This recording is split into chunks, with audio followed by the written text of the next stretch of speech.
Myth has two main functions.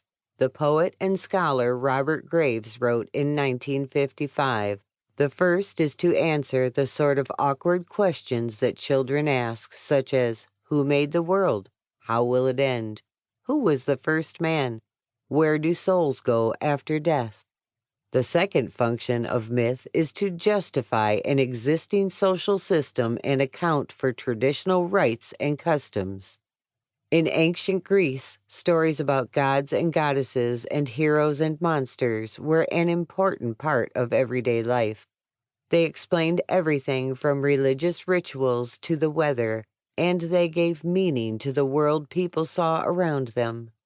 Greek mythology is not only interesting, but it is also the foundation of allusion and character genesis in literature. In this lesson plan, students will gain an understanding of Greek mythology and the Olympian gods and goddesses.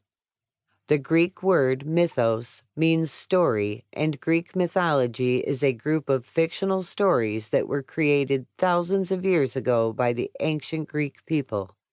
Even though these Greek myths were created so long ago, they are still entertaining to audiences today. Greek myths were created to explain what couldn't be understood thousands of years ago, specifically the mysteries of nature.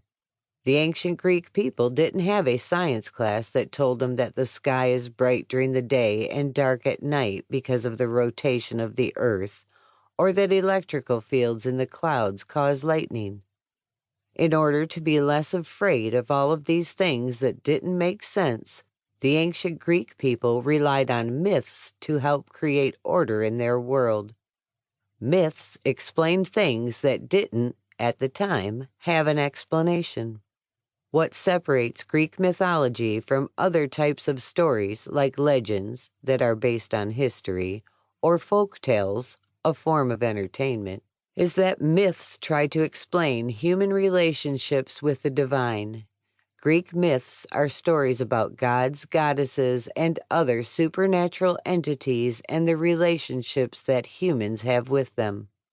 Because the myths are about humans and the gods, they are also about religion. The Greeks believed that they shared their world with gods and goddesses who had superhuman powers. These gods and goddesses were all around the humans, living in the oceans, the air, the forests, and under the ground. They were part of everything.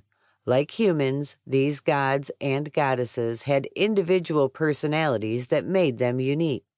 Gods and goddesses could be friendly or they could be evil. They could be helpful or play tricks on humans and on one another. Storytelling was a primary form of entertainment in ancient Greece.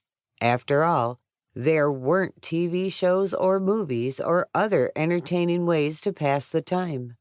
Greek myths were told by word of mouth, which is how Greek mythology evolved over the years.